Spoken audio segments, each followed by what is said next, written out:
Bonjour, Éternité est un film qui m'a fait me poser une question en sortant du cinéma. Est-ce qu'un film peut être considéré comme réussi s'il est très abouti techniquement, mais que scénaristiquement, pas plus que ça? Pour rentrer directement les pieds dans le plâtre, je trouve la direction photographique de Éternité parfaite. Puisque le film se passe à la fin du 19e siècle ou au début du 20e siècle, le réalisateur et le directeur de la photo ont vraiment essayé de faire une image qui ressemble à des peintures. On a donc des plans très bien composés, il y a toujours des choses à regarder dans tous les coins du plan, très lents, très posés, et avec, je le répète, une composition de cadres parfaite. Ce sera ou alors des trucs très symétriques, ou alors des cadrages de plusieurs personnes proches, loin, cadrés grâce à des miroirs, cadrés grâce à des bas de porte. Un travail vraiment excellent. Et pour ajouter à la perfection, la lumière du film est vraiment bien gérée. On passe de lumière naturelle à une lumière intérieure, de lumière plus chaleureuse passant quelquefois dans certaines scènes à une lumière un peu rouge, à des scènes beaucoup plus froides avec une lumière bleue mauve. Et c'est vraiment très bien géré du point de vue de l'image. Ça l'est beaucoup moins du point de vue du scénario, je trouve. Le problème avec Réalité, pour moi, c'est qu'il y a plusieurs choix qui, pourquoi pas, il y a même plusieurs qui sont intéressants, mais sur un long terme, ont tendance à se faner, à mourir et à perdre de leur intérêt. Vous avez peut-être remarqué que je n'ai pas donné de synopsis du film, de résumé, et c'est parce que j'en suis tout à fait incapable.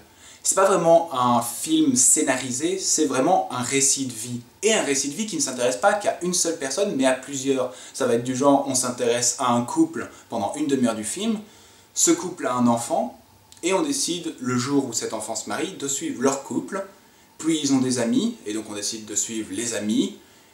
On change beaucoup de personnages, et c'est peut-être un des problèmes du film. Car puisqu'on n'arrête pas de changer de personnage, on a beaucoup de mal à s'accrocher à l'un d'entre eux, ou voire même de se souvenir d'eux. Le film commence sur le personnage d'Audrey Tautou, dont j'ai tout à fait oublié le nom, mais les noms sont aussi un problème de ce film, je reviendrai, qui a donc plein d'enfants, se marie, a des enfants, et au fur et à mesure va commencer à les perdre. Et quand le film nous pose cette base, les 20 premières minutes, j'étais prêt à voir ce personnage qu'interprétait Audrey Tautou survivre à la perte de ses enfants, voir ses réactions, voir comment elle allait passer au-delà.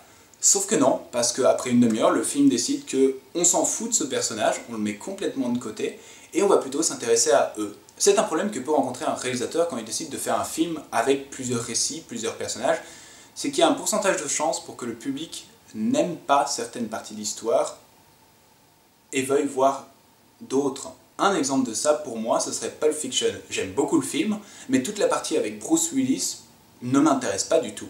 Et dès qu'elle arrive dans le film, j'ai hâte qu'elle soit finie pour revenir au personnage qui m'intéresse. Ce qui fait que j'ai le même problème ici. J'aurais préféré qu'on continue avec le personnage d'Audrey Tautou, mais au final, on ne le fait pas, et les histoires autres que la sienne ne me paraissent pas vraiment intéressantes. Et c'est donc un des premiers choix qui ne marche pas pour moi. Changer une fois de personnage, oui, mais au fur et à mesure, on change beaucoup trop de personnages, on revient sur des qu'on a vus avant, et au final, c'est complètement décousu. Le réalisateur a décidé aussi que son film serait raconté par une voix off. Là, au début, je dis pourquoi pas, je croyais que c'était une introduction de 15 minutes, mais en fait, la voix off reste dans tout le long du film. C'est un film où il n'y a vraiment pas beaucoup de dialogue entre acteurs, ils ne disent quasi rien. La narration s'occupe de tout faire. Et là aussi, au début, oui, pourquoi pas, mais après, non. Parce que la narratrice, en fait, parle de façon vraiment stoïque et raconte son histoire sans beaucoup d'intonation, en disant seulement son texte. Au début, il n'y a pas de problème, ça va tout à fait avec un récit, avec la tragédie qui se passe éventuellement dans l'histoire, mais au fur et à mesure, ça rajoute au fait qu'il ne se passe pas grand-chose dans le film, que ça soit assez plat scénaristiquement, puisque ce n'est pas scénarisé, et ça en devient même monotone. Un autre problème de cette narratrice, c'est que vu que c'est elle qui raconte l'histoire, qu'on écoute ce qu'elle dit, qu'on croit ce qu'elle dit, et que les personnages ne parlent pas beaucoup, au final, on ne connaît pas franchement les personnages du film. Il y en a des qui sont complètement inconnus, comme souvent les enfants du film, mais pour ce qui est des adultes, il n'y a vraiment pas souvent des développements de personnages, on ne sait pas franchement leur motivation, on écoute la narratrice. Et si la narratrice vous dit telle personne ressentait ça, telle personne voulait faire ça, vous la croyez, mais au final, vous ne connaissez pas les personnages. Le film commence donc sur Audrey Tautou qui a plusieurs enfants, et qui va les perdre petit à petit. Et c'est en fait ça pendant tout le long. On va suivre une femme qui a des enfants et qui va perdre des gens de son entourage, que ce soit ses parents, son mari ou ses enfants. Et c'est tellement fait dans le film, au début ça marche, il y a effectivement une énorme cassure entre le moment où Audrey Tautou est contente et où elle perd ses enfants, il y a vraiment un fort contraste et ça marche très fort. Le problème c'est qu'en refaisant la formule encore et encore et encore, on n'est plus du tout étonné par ça et on ne peut plus vraiment apprécier les moments où ils sont heureux parce qu'on sait pertinemment bien que dans 5 minutes de film, tout le monde va commencer à mourir. Il y a même des moments où ça devient un peu comme un slasher movie, tu te dis, elle a fait 9 enfants, à mon avis, c'est pour tous les voir mourir l'un après les autres. On en vient même à des moments où c'est tout à fait prévisible, où on est dans une scène et on se dit, ce personnage va mourir à la fin de cette scène. Et il meurt. Faire un récit sur les personnages qui perdent les membres de leur famille et qui sont attristés là-dessus, c'était une bonne idée. Le faire sur un film de 1h50 où autant de personnes perdent autant de personnes, ça devient monotone et c'est un drôle de choix encore. Un autre choix de réalisation qui entraîne la monotonie, c'est des flashbacks. Il y a énormément de flashbacks dans ce film, mais encore une fois, ils les utilisent de façon générique et pareil. Ce qui fait qu'on va suivre un couple, leur évolution, avoir des enfants, et quelqu'un va mourir, un enfant, le père, la mère, et alors on va avoir un flashback, pas qu'on a vu dans le précédent du film, donc c'est des scènes inédites, mais ça se passe tout de même avant, d'un moment où ils étaient heureux ensemble, et pourquoi pas au final, c'est ce qu'on fait quand quelqu'un meurt le plus souvent. Sauf que, vu qu'il y a énormément de personnes qui meurent dans le film et qui réutilisent ce principe de faire ce flashback à chaque fois que quelqu'un meurt, il y a un moment où ça fait un peu un effet Dragon Ball. Dans Dragon Ball et dans beaucoup d'animés, il y a énormément de flashbacks et à chaque fois qu'il y a un flashback, surtout quand on a bouffé plusieurs épisodes, on se dit « Oh non, encore un, j'aimerais voir comment le récit évolue au lieu de voir le passé. » Et là c'est la même chose, un personnage meurt, on a envie de voir comment le personnage réagit face à ça, et au final, on va nous remonter une scène où ils étaient heureux. Et en plus, ces flashbacks créent quelquefois une parfaite confusion. C'est un flashback qui suit tout à fait le montage du film. Quand il n'y a que 4 personnages, pas de problème. Tu vois les 3 personnages que tu connais, et le 4e qui est mort est vivant. Donc tu te dis, ok, c'est un flashback. Sauf que, quand tu en viens avec Audrey Tautou, toujours au début, et ses 9 enfants, et que par exemple il y en a 4 qui sont morts, et que tu as un flashback, tu ne te rappelles pas qui est vivant ou qui est mort, et donc tu réfléchis, tu te dis, est-ce que c'est un flashback? Je dois compter le nombre d'enfants qui lui reste, mais je suis incapable de faire ça, parce qu'il y en a trop. Et la surcharge est aussi un problème, vu qu'on ne s'intéresse pas à un personnage, mais à beaucoup, c'est par leur prénom qu'on les représente.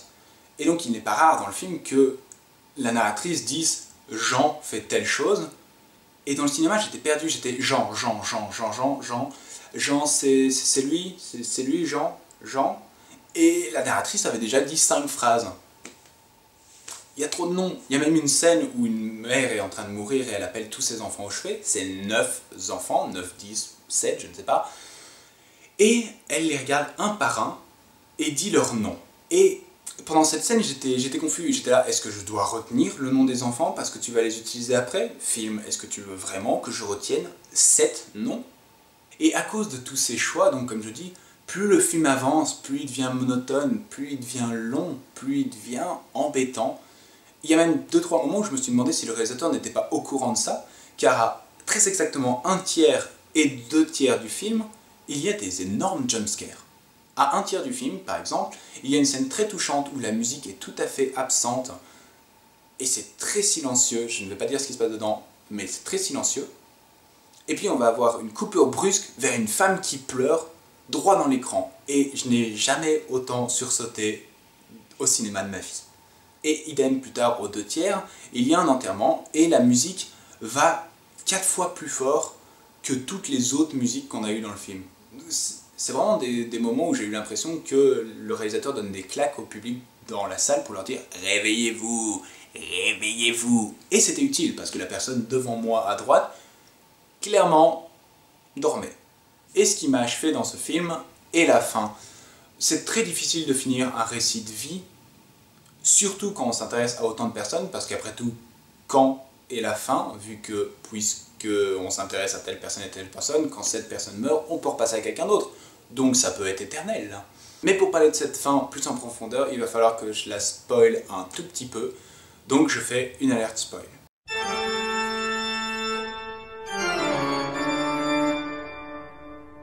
Donc à la fin, le personnage d'Audrey Tautou meurt, et on a un énorme fast-forward au 21e siècle, notre époque contemporaine, où une fille court sur un pont, et où on se doute que c'est l'arrière-arrière-arrière-fille d'Audrey Tautou, et que donc sa lignée a continué.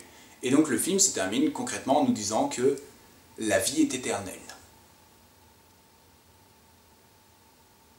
Merci Captain Obvious. J'ai mangé tout ce film, qui devenait de plus en plus monotone et de plus en plus ennuyeux, pour qu'au final tu m'apprennes que la vie est éternelle. Depuis combien de temps la vie existe sur Terre? Je pense que nous savons que la vie est éternelle. Au final, je ne dis pas que c'est pas beau, c'est juste qu'au fur et à mesure, le film devient monotone et répétitif.